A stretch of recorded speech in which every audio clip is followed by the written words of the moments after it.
Shalom, saudara, Bapak Ibu yang dikasihi Tuhan. Senang sekali saya bisa kembali menyapa Anda semua, para pendengar dan penonton channel ini, khususnya Jemaat GPKDI Eklesia. Mari kita berdoa. Tuhan Yesus, sebentar kami akan mendengarkan firman-Mu. Tolong jamah hati kami agar kami dapat menjadi pendengar dan pelaku firman. Urapi hamba-Mu yang menyampaikannya agar firman ini menjadi berkat bagi kami semua. Dalam nama Tuhan Yesus kami berdoa. Amin. Saudaraku, sebagai orang percaya, ada satu musuh kita yang paling utama dalam kehidupan kita, yaitu iblis. Setelah kita bertobat dan percaya Tuhan Yesus, iblis selalu berusaha untuk mencari cara agar kita jatuh dan jatuh lagi ke dalam dosa. Iblis sangatlah licik dan dia mempunyai banyak cara dan tipu muslihat untuk menjatuhkan kita. Dan dia tidak pernah bosan dan selalu mencari kesempatan itu. 1 Petrus 5 ayat 8. Sadarlah dan berjaga-jagalah. Lawanmu si iblis berjalan keliling sama seperti singa yang mengaum-aum dan mencari orang yang dapat ditelannya. Ayub 1 ayat 7. Maka bertanyalah Tuhan kepada iblis, dari mana engkau? Lalu jawab iblis kepada Tuhan, dari perjalanan mengelilingi dan menjelajahi bumi. Saudaraku, ada banyak cara iblis untuk mempengaruhi pikiran dan hati kita, bahkan tubuh kita. Dia bisa menyerang dengan cara mistis, kuasa gelap, seperti santet, kerasukan, dan lain-lain. Dia juga bisa merusak hati dan jiwa seseorang dengan menggoda dan mengiming-imingi memberi apa yang menjadi keinginan manusia, misalnya mendapatkan kekayaan melalui pesugihan dan lain-lain. Dan pada ujungnya orang itu akan menjadi budak iblis. Iblis juga bisa mempengaruhi pikiran melalui apa yang ada di sekitar kita yang kita lihat dalam kehidupan kita sehari-hari. Melalui musik yang kita dengar, musik dunia khususnya, melalui film dunia yang kita tonton, bisa membuat kita jauh dari Tuhan dan jatuh ke dalam dosa. Dan di zaman modern ini, iblis juga mempengaruhi melalui internet, melalui HP yang kita lihat setiap hari. Ada begitu banyak blog, website, channel YouTube, game, aplikasi, dan lain-lain yang bisa menjauhkan kita dari Tuhan dan memancing orang untuk berbuat dosa, baik itu kekerasan, pornografi, membuli orang lain, kesombongan, dan lain-lain. Dan satu yang paling berbahaya adalah saat iblis menyamar sebagai malaikat terang. 2 Korintus 11 ayat 14. Hal itu tidak usah mengherankan, sebab iblis pun menyamar sebagai malaikat terang. Saudaraku, berhati-hatilah dalam kondisi akhir zaman ini. Banyak penyesatan akan dilakukan oleh iblis dengan gencar. Saya berkali-kali mendapati banyak postingan di grup Facebook Kristen yang seolah-olah berisi seperti renungan firman Tuhan yang benar. Namun setelah saya teliti lagi, isinya adalah penyesatan luar biasa. Dan anehnya lagi, postingan seperti itu bisa lolos dari seleksi admin. Dan satu hal yang lebih aneh, di kolom komentar banyak orang Kristen yang berkomentar, amin, puji Tuhan, dan lain-lain. Saya tidak tahu apakah karena mereka kurang mendengar firman Tuhan atau memang malas membaca isi postingan dengan seksama, sehingga mengaminkan sesuatu yang justru seharusnya kita tolak dan kita jauhi. Wah, mungkin ada yang berkata, kalau begitu mengerikan sekali Pak, iblis begitu kuat, penuh tipuan, jeratnya bisa ada di mana saja. Bahkan dia juga bisa menyamar untuk menyesatkan kita. Saya takut Pak, apa yang harus saya lakukan? Tunggu dulu. Jangan takut, iblis memang kuat. Tapi Tuhan kita, Yesus Kristus, jauh-jauh lebih kuat dari iblis. Dan Tuhan kita sangat berkuasa. Kita tidak perlu takut pada iblis, asalkan kita selalu teguh di dalam Tuhan Yesus. Selain itu, Tuhan Yesus sudah memperlengkapi kita dengan senjatanya. agar kita sanggup menghadapi iblis dan tipu dayanya. Yuk, mari kita baca ayatnya. Efesus 6 ayat 10-17. Saya akan baca dan bahas sedikit demi sedikit ayat-ayat ini. Mulai dari ayat 10 dan 11. Akhirnya, hendaklah kamu kuat di dalam Tuhan, dalam kekuatan kuasa-Nya. Kenakanlah seluruh perlengkapan senjata Allah, supaya kamu dapat bertahan melawan tipu muslihat iblis. Saudaraku, iblis yang kita lawan ini bukanlah manusia atau makhluk yang dapat kita lihat, tapi dia berwujud roh, dan iblis atau Lucifer ini hanyalah satu sosok, dan dia adalah pimpinan dari setan-setan. Dia mempunyai banyak pasukan yang kita sebut sebagai setan-setan, dan setan ini mempunyai strata pemerintahan, mulai dari tingkatan tertinggi sampai tingkat terendah. Saya contohkan, mungkin ada RT, RW, lurah, sampai tingkat presiden. Kita lanjut ayat 12 dan 13. Karena perjuangan kita bukanlah melawan darah dan daging, tetapi melawan pemerintah-pemerintah, melawan penguasa-penguasa, melawan penghulu-penghulu dunia yang gelap ini, melawan roh-roh jahat di udara. Sebab itu, ambillah seluruh perlengkapan senjata Allah, supaya kamu dapat mengadakan perlawanan pada hari yang jahat itu, dan tetap berdiri, sesudah kamu menyelesaikan segala sesuatu. Untuk kedua kalinya, firman Tuhan katakan, seluruh perlengkapan senjata Allah, bukan sebagian atau satu bagian saja, tetapi seluruhnya. Seperti seorang tentara untuk maju ke medan perang, harus membawa lengkap seluruh perlengkapan untuk berperang. Tujuannya apa? Supaya dapat bertahan melawan iblis. Bukan cuma bertahan, tapi dikatakan melawan. Dan bukan cuma melawan, tetapi tetap berdiri. Apa maksudnya tetap berdiri? Artinya kita menjadi pemenang, dan iblis kalah. Haleluya! Apa sajakah perlengkapan senjata Allah itu?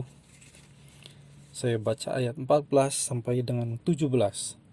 Jadi, berdirilah tegap, berikat pinggangkan kebenaran, dan berbaju sirahkan keadilan. Kakimu berkasutkan kerelaan untuk memberitakan Injil damai sejahtera. Dalam segala keadaan, pergunakanlah perisai iman, sebab dengan perisai itu, kamu akan dapat memadamkan semua panah api dari si jahat. Dan terimalah ketopong keselamatan dan pedang roh, yaitu firman Allah. Yang pertama, ikat pinggang kebenaran. Apakah gunanya ikat pinggang ini? Ikat pinggang pada prajurit zaman itu berfungsi untuk mengencangkan otot perut dan pinggang. Tujuannya agar dia mempunyai tenaga yang lebih kuat untuk melakukan kegiatan. Ikat pinggang juga berfungsi sebagai alat untuk menggantungkan pedang dan peralatan lainnya. Lalu, untuk apa kita harus mengenakan ikat pinggang kebenaran? Jawabannya karena iblis tidak suka dengan kebenaran. Yohanes 8 ayat 44. Iblislah yang menjadi bapamu, dan kamu ingin melakukan keinginan-keinginan bapamu. Ia adalah pembunuh manusia sejak semula dan tidak hidup dalam kebenaran, sebab di dalam dia tidak ada kebenaran. Apabila ia berkata dusta, ia berkata atas kehendaknya sendiri, sebab ia adalah pendusta dan bapa segala dusta. Dengan mengenakan kebenaran ini, kita sudah memberikan batas yang jelas antara kita dan iblis.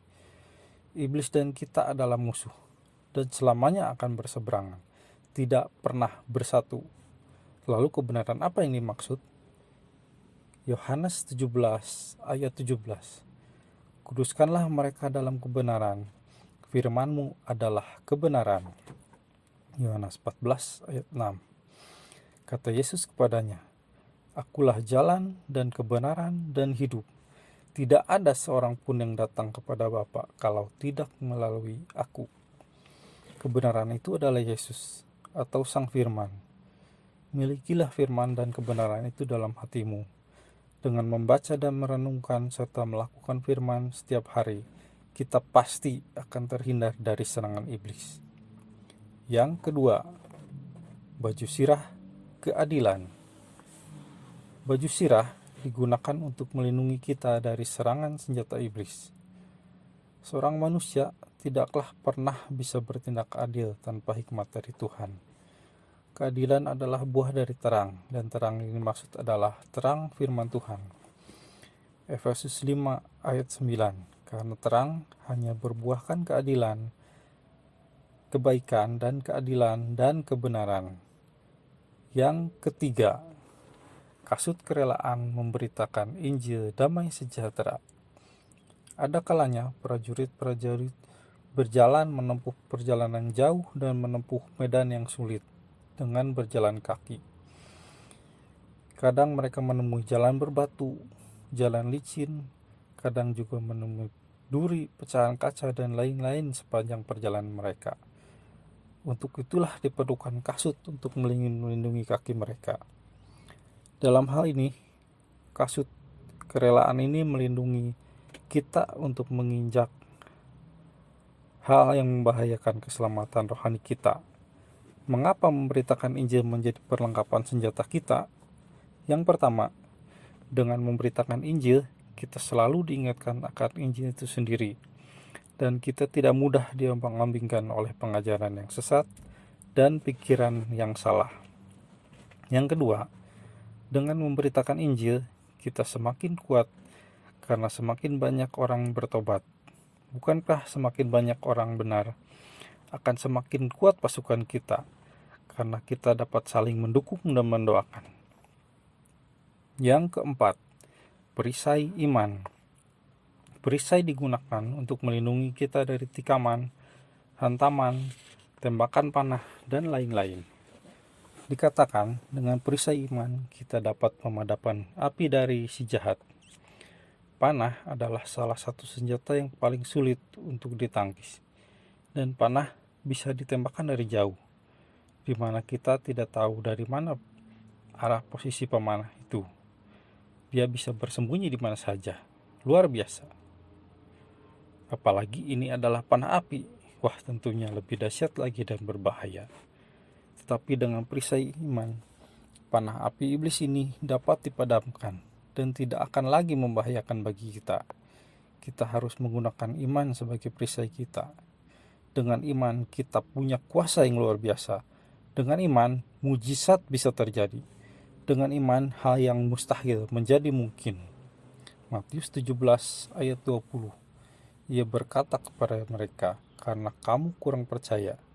Sebab aku berkata kepadamu, sesungguhnya sekiranya kamu mempunyai iman sebesar biji sesawi saja, kamu dapat berkata kepada gunung ini, pindah dari tempat ini ke sana. Maka gunung ini akan pindah, dan takkan ada yang mustahil bagimu. Luar biasa. Yang kelima, ketopong keselamatan.